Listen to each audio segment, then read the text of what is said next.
اس میں 13 کھجور کے درخت ہیں، کل 13۔ یار الزام لگانا تھا تو کوئی بڑا الزام لگاتے، یہی الزام آپ کو ملا ہے، یہی کھوٹا سکہ جو ابو بکر صدیق پہ استعمال کرنے چلے۔ رسول اقدس صلی اللہ علیہ وسلم اس دنیا سے تشریف لے گئے، سیدنا ابو بکر صدیق کو خلیفہ بلا فصل صحابہ نے مانا، تمام صحابہ، حضرت عمر، حضرت عثمان، حضرت علی، تمام اہل بیت رضی اللہ عنہم ابو بکر صدیق کی بیعت کرتے ہیں، خلیفہ بلا فصل مانا گیا۔ ابو بکر مسجد نبوی کے امام اور خطیب مقرر، جانشین پیغمبر مقرر۔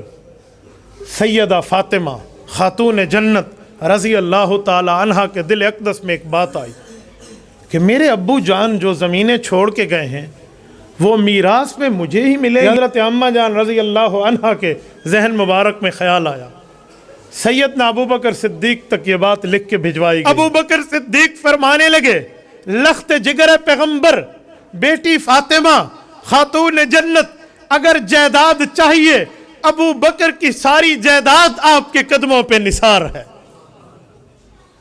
نہیں ابو بکر مجھے جائیداد نہیں چاہیے، میں تو اپنے والد کا حصہ بطور برکت لینا چاہتی ہوں۔ بیٹی فاطمہ، جس پیغمبر کی میراث کی بات آپ کر رہی ہیں، یقیناً آپ کے شاید علم میں نہ ہو کہ آپ ہی کے والد محترم نے فیصلہ فرمایا تھا۔ یہ فیصلہ کیا تھا؟ نحن معاشر الانبیاء لا نورث ولا نورث ما ترکناہ صدقہ۔ لوگوں، انبیاء اور امت کا معاملہ جدا ہے۔ جب امتی فوت ہو تو قرآن کہتا ہے یوصیکم اللہ فی اولادکم للذکر مثل حظ الانثیین، میراث بن کے ورثاء کے پاس چلا جائے گی۔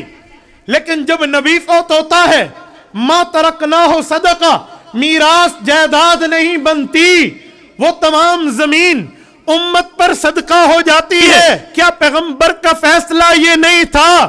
حضور نے خود میراث اپنی نہیں رکھی، نہ مداخلت فیصلے میں آپ کریں نہ مداخلت فیصلے میں میں کروں۔ آپ بتائیں کیا چاہتی ہیں؟ حضرت فاطمہ رضی اللہ عنہا فرماتی ہیں ابو بکر، جو آپ نے رسول اللہ سے فیصلہ سنا ہے اسی فیصلے پہ عمل کیجئے۔ جنگ لڑ کے آئی ہے رسول کی بیٹی، فتح کر کے آئی ہے نبی کی بیٹی، چہروں سے نقاب اتار کے آئی ہے، حقیقت حکومت عیاں کر کے آئی۔ دربار میں آ کے بی بی کھڑی ہوئی، پردہ لگ گیا، تخت کی طرف سے آواز آئی، کیا لینے کے لیے آئی ہے بنت پیغمبر؟ مصائب نہیں، فضائل سنیے گا بی بی، کیا لینے کے لیے آئی ہے بنت پیغمبر؟ اتنا کہنا تھا، میری شہزادی کی آواز آئی، میری جاگیر فدق سے میرے آمل اٹھا کے حکومت نے اپنے سپاہی کیوں بھیجے؟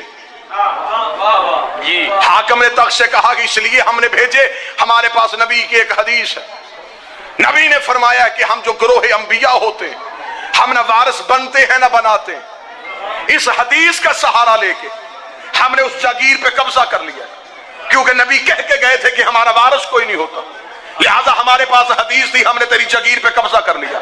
جو جوان بیٹھو بی بی کا مقدمہ سننے کے لیے آئے ہو۔ میری شہزادی پردے کے پیچھے بولی، کیا کہنے؟ پہلا بار کیا میری شہزادی نے حکومت کے چہرے پہ۔ میری بی بی کہتی تو مجھے حدیث سنا رہا ہے کہ میرا بابا کہہ کے گیا تھا کہ ہم وارث نہیں بتاتے، یہی رک، مجھے بتا کیا تجھے میرے بابے نے وارث بنایا ہے؟ جو بندہ بول سکتا ہے بی بی کے مقدمے پہ، جو ہاتھ اٹھائیے سیدہ کے مقدمے میں بطور گواہی درج ہونا چاہتا۔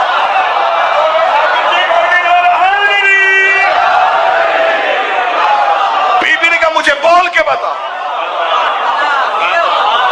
تو حدیث پڑھ رہا ہے کیا کہنے کہ میرے بابا نے تجھے کہا تھا کہ ہم وارث نہیں بناتے؟ اگر میرا بابا وارث نہیں بناتا تو پھر تجھے کس نے بنایا؟ سبحان اللہ۔ اگر تو یہ کہے کہ تجھے میرے بابا نے بنایا، پھر 3 دن سقیفہ میں جھگڑا کیوں ہوا؟ میں تجھ سے اپنی جاگیر واپس لینے کے لیے آئی۔ اس نے کہا ٹھیک ہے، جاگیر دینے کے لیے تیار ہے، کوئی ثبوت؟ بی بی نے تحریر رسول پیش کی،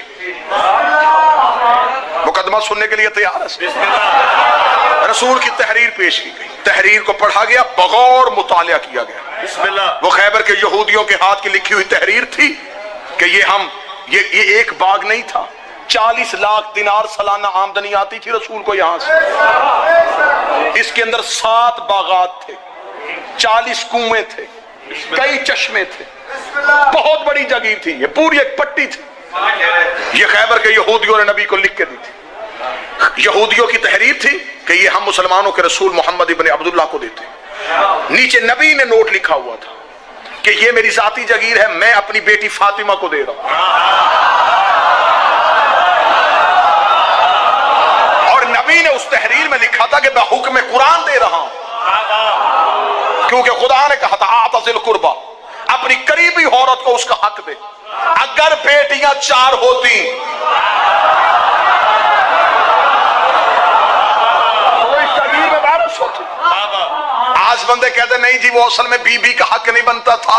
اگر حق نہیں تھا تو خیبر فتح ہوا ہے 7 ہجری میں، رسول دنیا سے ظاہری طور پہ گئے 11 ہجری میں. 4 سال یہ جگیر نبی کے پاس رہی. اگر اس میں امت کا حق تھا نبی نے دیا کیوں نہیں؟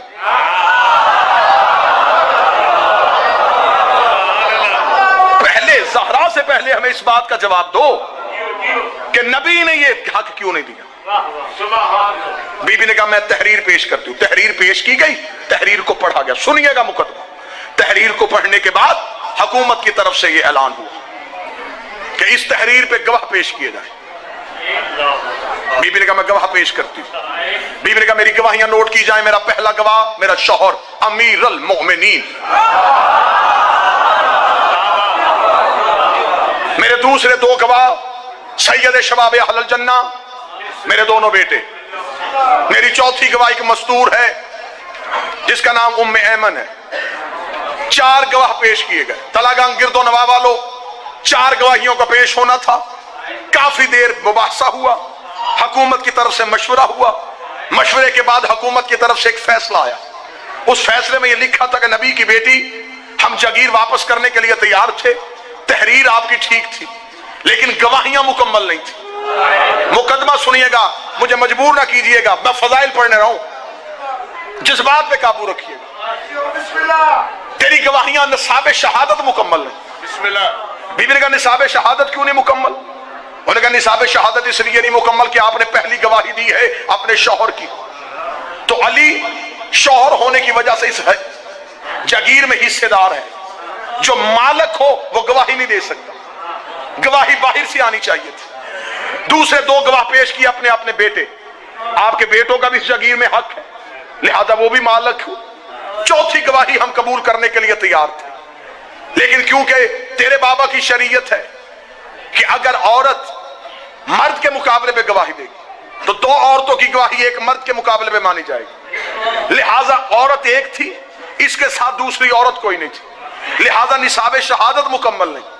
تحریر قبول کر سکتے تھے اگر گواہیاں مکمل ہوتی. کیا کہنے نبی کی بیٹی، نبی نے تحریر واپس لے لی. نبی کی بیٹی نے گواہیاں نہیں بدلی.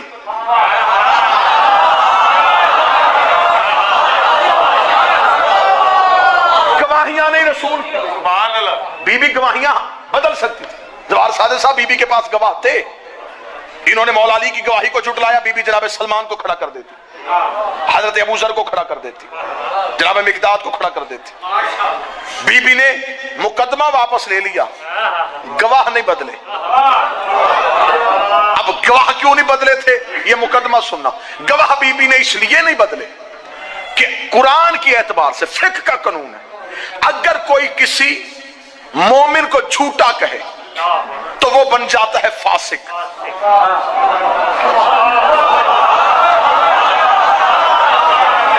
بحث کرو ہم سے، بلاؤ ہمیں سپریم کورٹ میں، ہم تمہیں زہرا کا حق منوا کے آئیں. جو کسی مومن کو جھوٹا کہے قرآن کہتا وہ بنتا ہے فاسق. فاسق نماز پڑھ سکتا ہے، پڑھا نہیں سکتا. فاسق چاند کی شہادت نہیں دے سکتا.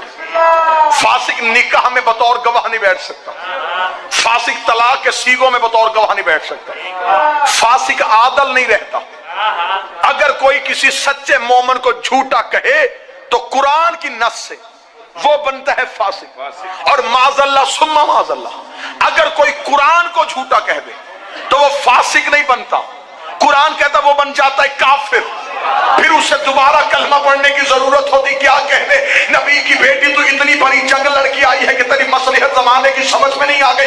बीबी ने गवाहियां पेश करके गवाहियां वापस ले ली। बीबी गवाहियां बदल सकती थी, नबी की बेटी ने गवाहियां नहीं बदली। बीबी ने फरमाया गवाहियां इसलिए नहीं बदली कि तूने अली की गवाही को झुटलाया है, और मेरे बाबे की हदीस है अल कुरान व अली व अली मअल कुरान, कुरान अली के साथ है, अली कुरान के साथ है। तूने हसन हुसैन को झुटलाया है, हसन हुसैन भी कुरान के वारिस है। बीबी ने कहा तूने कुरान को झुटला दिया, मैं गवाहियां वापस लेके जा रही हूं। बीबी ने कहा मुकदमा वापस। वहीं पे खड़े बीबी ने दूसरा दावा दायर कर दिया। बीबी ने कहा ये दावा वापस। अगला दावा, हाकिम है ना, बेटी बन के बाप का हक लेने आई हूं।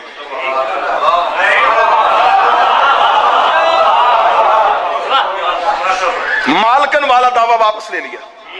अब एक बेटी है, उसके बाबे क्या एक जगीर का टुकड़ा है। बतौर हाकिम क्या फैसला करेगा कि वो बेटी को मिलनी चाहिए या नहीं? उसने कहा बेटी को तो मिलनी चाहिए क्योंकि मजबूरी थी। अगर कहते कि बेटी का हक नहीं होता तो फिर कई अपने हक भी रखवाने पड़ते।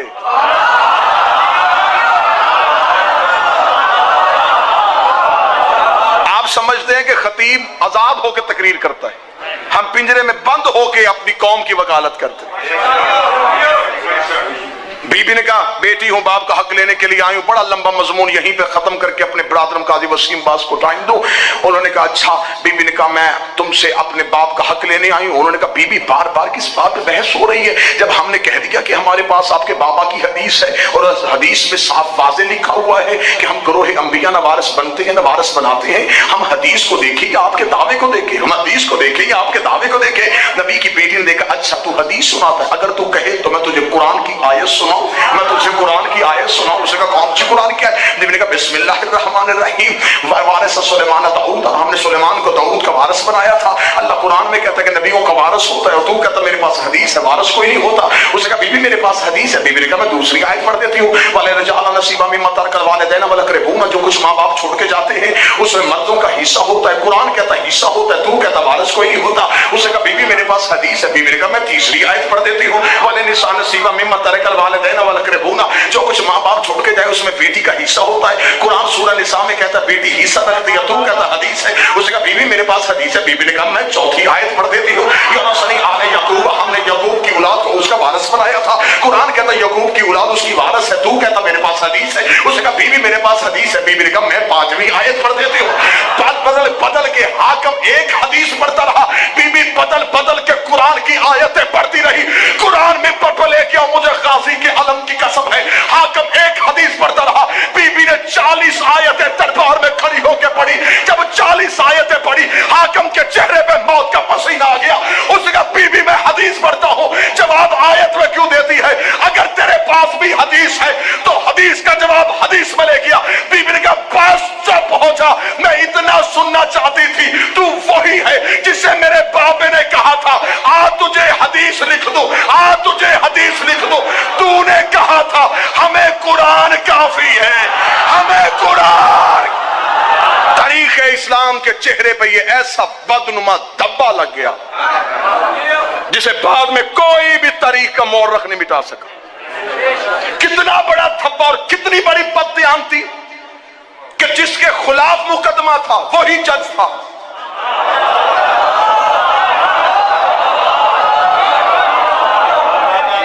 कुरान और शरीयत के एतबार से यह फैसला अगर होता तो यह काजी के पास जाना चाहिए था, क्योंकि मुकदमा स्टेट के खिलाफ था। जहां स्टेट के खिलाफ मुकदमा हो वहां स्टेट फैसला नहीं कर सकती। यह बददियानती हो गई। मोहम्मद की बेटी तो दरबार से चली गई,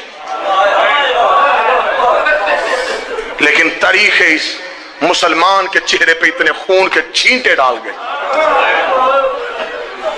कि ये है तुम्हारी हुकूमतों की तारीख।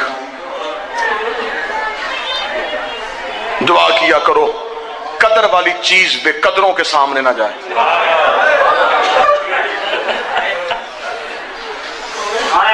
यूसुफ कदर वालों के सामने जाता तो खोटे सिक्कों में ना बिकता। यूसुफ की कीमत पूछनी है तो कोई यकूब से पूछे। काश चली जो गई थी दरबार में, काश मिंबर पे रसूल होता और फातिमा कुछ मांगती, फिर नबी बताता कि खाली वापस भेजता या कायनात झोली में डाल के भेज।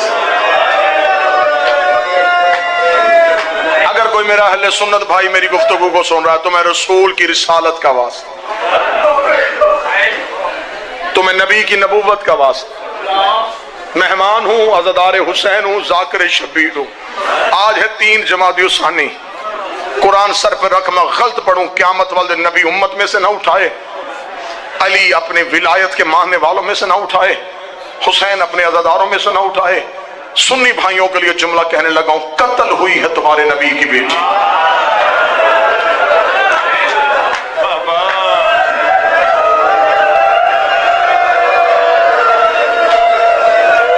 अब ये तस्दीक करना तुम्हारा हक बनता है।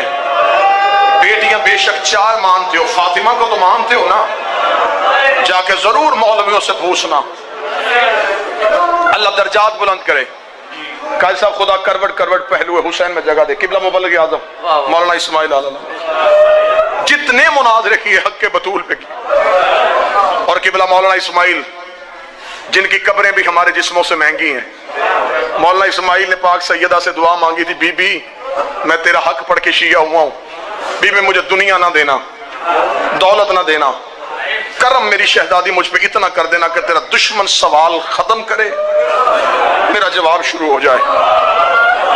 फिर उस जो बुजुर्ग बैठे मेरी गवाही देंगे, फिर उस मर्द कलंदर ने नगर नगर गाजी के अलम लगवाए, उसने जमाने से बीबी का हक मनवाया है।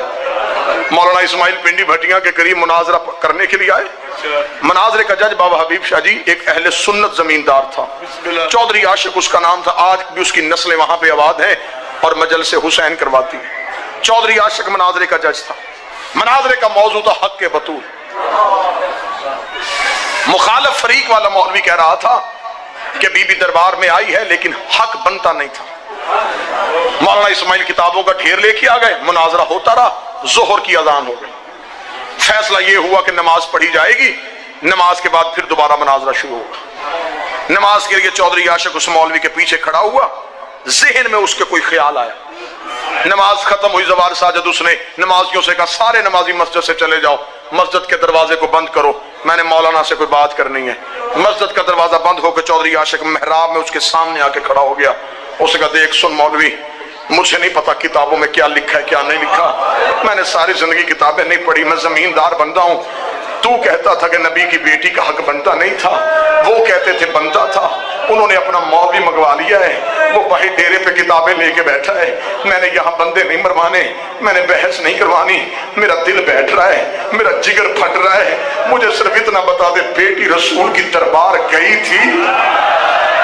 जिस बंदे को आज भी 3 जमाती सानी, शायद मैं इसी जुमले में मिंबर छोड़ दूं, मुझे इसके बाद मुस्हफ पढ़ने की जरूरत ही ना पड़े, शायद मैं इसी जुमले में मिंबर छोड़ दूं। उसका मुझे सिर्फ इतना बता, बेटी रसूल की दरबार गई थी, इतना कहना था। ये उस मौलवी ने कहा चाचा आशिक बीबी का बनता नहीं था। उसने कहा बनता छोड़, बनता था या नहीं बनता था, मुझे इतना बता। घर से चल के दरबार में चली गई थी। उसने कहा चाचा आशिक नबियों का विरसा नहीं होता। उसने कहा विरसा छोड़, मुझे मात आ जाएगी, मुझे बता बेटी नबी की दरबार गई थी। उसने कहा किताबों में लिखा गई थी। वो दिल पकड़ के जमीन पे बैठ गया, कहने लगा मुझे इतना बता वापस खाली आई थी या कुछ लेके आई थी? उसने कहा मोहम्मद की बेटी खाली चली गई थी। चौधरी आशिक ने चेहरे पे मातम शुरू किया, देख लगा मौलवी खुदा लानत करे, मेरे मरने के बाद मेरी बेटी किसी कमी के दरवाजे पे चली जाए और जाके कहे मैं आशिक हुसैन की बेटी हो, बता उसका बनता है? कहने लगा नहीं बनता। कहने लगा खाली भेजोगे या दे के? कहने लगा दे के भेजेंगे। उसने कहा खैरत नहीं आती, मेरी बेटी को खाली कोई नहीं भेजता। मोहम्मद की बेटी नौकरों के दरबार में 4 घंटे सर पे कुरान रख के रो रो के कहती रही, ओए मैं झूठ नहीं बोल, मैं झूठ नहीं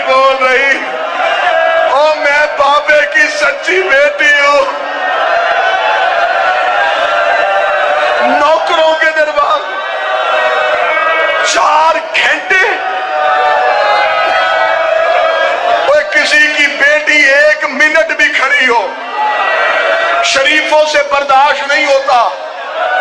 जिसने आखिर में पढ़ना उसने शहादत पढ़नी है। लेकिन मैं अपनी कौम को यह जुमला तो सुना दूं, 4 घंटे बार बार कहती रही, मैं झूठ नहीं बोल रही, मैं बाबे की सच्ची बेटी हूं, मैं बाबे की सदीका बेटी हूं। मातमियों, इतना कह के चौधरी आशिक मस्जिद से बाहर आया। जहां मौलाना इस्माइल बैठे किताबें खोल रहे थे, आके रोता हुआ मौलाना इस्माइल के कदमों पे गिर गया। गिर के कहने लगा, बंद कर दे मौलवी इस्माइल किताबें, दुआ कर मुझे मौत आ जाए। मुझे सारी जिंदगी किसी ने नहीं बताया कि मोहम्मद की बेटी खाली चली गई थी। इतना कहना था, मौलाना इस्माइल ने अपने सर से पगड़ी उतारी, चौधरी आशिक के गले में बाहें डाली, रो के कहने लगा, सिर्फ खाली नहीं गई थी, कमर झुक गई थी, सर के बाल सफेद हो गए थे। आशिक हुसैन का हुआ क्या था? मौलवी इस्माइल कहता, सच सुनेगा कि 36 बदमाश दरवाजा गिराते रहे, अकेली रोकती रही। बेगैरत ने ताजियाना निकाला, सहरा को ताजियाना मारा, रो रो के कहती रही, या अली मेरा मोहसिन शहीद,